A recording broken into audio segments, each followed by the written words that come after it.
Azerbaijan's president says his country has regained control over the breakaway Nagorno-Karabakh region after separatist ethnic Armenian forces agreed to lay down their arms as part of a ceasefire deal. Protesters have rallied in the Armenian capital Yerevan over the government's handling of the situation in Nagorno-Karabakh, accusing it of abandoning Armenians during the fighting that separatist officials say killed at least 200 people. Nagorno-Karabakh is internationally recognized as part of Azerbaijan, even though most of its residents are ethnic Armenians. Azerbaijan took control of parts of the region after a 44-day war with Armenia in 2020. DW's Maria Katamadze is in the Armenian capital Yerevan, and she filled us in on the situation. Well, people who gathered here, their main message was actually to remove the government, to remove Nikol Pashinyan from his seat. In the background, we can also hear and maybe see that the protesters are actually now fighting with the policeman, and they're chanting, Nikola did a treachery. So you could sense that anger that they have towards their prime minister, as I said, who did not really, in their view, did not really do enough to advance, Armenia's stance against Azerbaijan in Nagorno-Karabakh. So the main kind of discussion here around people is, should we have this government who cannot protect our fellow citizens in Nagorno-Karabakh? That was DW's Maria Katamadze reporting from the Armenian capital, Yerevan. Now, the ceasefire announcement still leaves significant unresolved questions in the ongoing conflict between Armenian separatists and Azerbaijan. That includes the question of Nagorno-Karabakh's final status, which remains open and is said to be the focus of talks due to take place between the two sides starting on Thursday. The mountainous region has been a flashpoint at least since the collapse of the Soviet Union. Here's an overview. It was Azerbaijan's decision to launch what it called anti-terrorist activities that sparked the latest conflict. It said it wanted to drive out Armenian separatist troops from Nagorno-Karabakh and restore order. The territory is internationally recognized as part of Azerbaijan, but its 120,000 inhabitants are mostly ethnic Armenians. Conflict between both sides over Nagorno-Karabakh is nothing new. It dates back over a century. Within the last 30 years, Armenia and Azerbaijan have fought 2 wars over it. In the first war, which ended in 1994, the Armenian side took control of Nagorno-Karabakh and 7 other districts. But after a short war in 2020, Azerbaijan took back those districts and a third of Nagorno-Karabakh. Russia sent peacekeepers to the region. But earlier this year, Azerbaijan set up an official checkpoint on the only corridor between Armenia and Nagorno-Karabakh. It said its aim was to stop weapons smuggling. But it's meant the flow of food and other essential supplies into the territory has been cut, further escalating tensions. Armenian separatist forces have agreed to a ceasefire. And Azerbaijan has announced the end of its military operation. For more, let's bring in Narek Safarian. He's an independent researcher on the South Caucasus region. Good to see you. Now, Azerbaijan wants to reintegrate Nagorno-Karabakh fully back into its country. What would that mean for the ethnic Armenian majority living there? Thank you for this opportunity. Unfortunately, it is very reasonable to expect that there will be a mass exodus of the Armenian population from Nagorno-Karabakh in the very near future. It is very difficult for the Armenians of that territory to imagine a peaceful and stable life under the Azerbaijani government without facing any discrimination or any security issues. So we're looking at mass displacement there, and already before this flare-up, Azerbaijan's blockade of the region was fueling a humanitarian crisis in Nagorno-Karabakh. Can you tell us what life has been like for the Armenians caught in the middle of this dispute?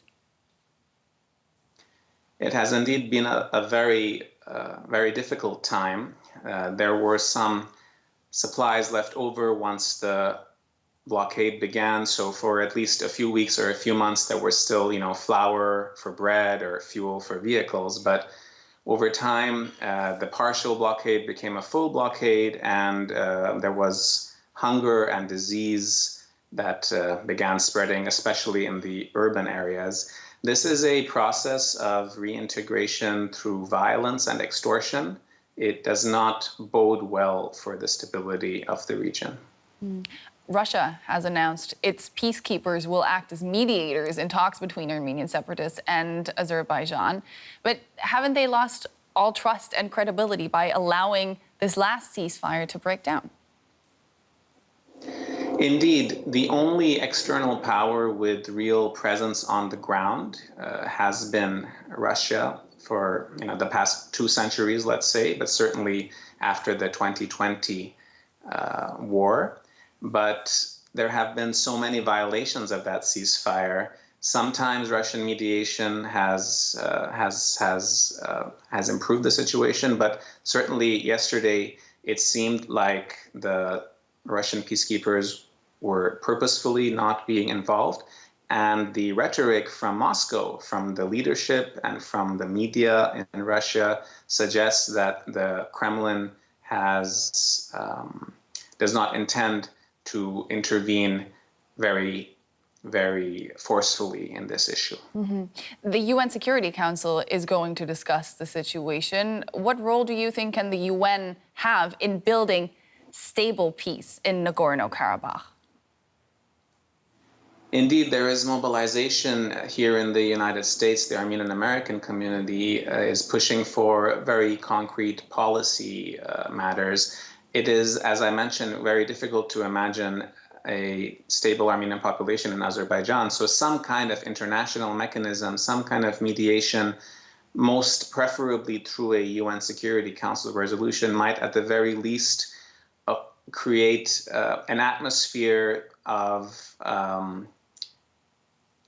might create some kind of stability so that an atmosphere of final trust and dialogue and peace in the future could be established. A lot of competing interests in the Security Council there as well, though. Narek Safarian, many thanks. Thanks. Richard Giragosian is an Armenian-American academic and political analyst. He's also director of the Armenia-based independent think tank Regional Studies Centre. I asked him how secure Nikol Pashinyan is as Armenian Prime Minister, given the protests against him.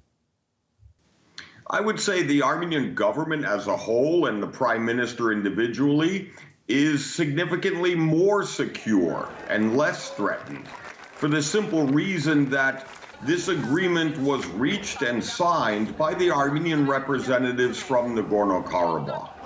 And much of the anger and frustration is now being redirected against Russia for its inability to enforce the pre-existing ceasefire.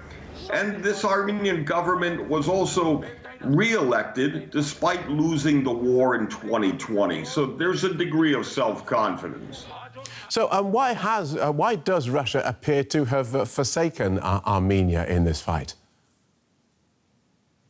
Well, clearly Russia is both overwhelmed and distracted by its failed invasion of Ukraine. Russia has also squandered the diplomatic initiative to the West in terms of engagement. But I do think Armenia has rather belatedly realized the limits of a dangerous overdependence on Russia. For Armenia, Russia is now a more serious challenge of an unreliable so-called partner. There have long been proposals for peace talks to try and solve this simmering conflict. And we have the Turkish President Recep Tayyip Erdogan, who's offered to hold four-way negotiations over Nagorno-Karabakh. Those would include Russia. Would Turkey be regarded as an honest broker despite its support for Azerbaijan? Well, clearly no. In other words, Turkey, and to a degree based on its military support for Azerbaijan during the war in 2020, has disqualified itself in terms of mediation or brokering any diplomatic solution.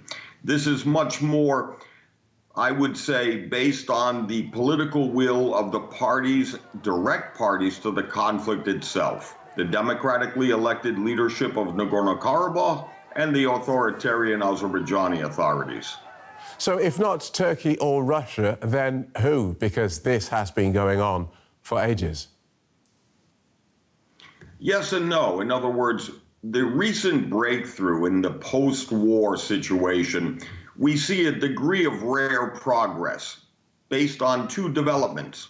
One is significant Western engagement. The European Union and the United States are not mediating, but rather more effectively facilitating, offering a platform for Armenia, Azerbaijan to forge a new chapter of normalization. The second real development here is the direct dialogue between Nagorno-Karabakh and the Azerbaijani authorities, based on the necessity to respect and protect the rights and security of the beleaguered Armenian population of Nagorno-Karabakh. Right. OK, we'll leave it there. Good talking to you. Thank you, Richard Garagosian from the Regional Studies Centre.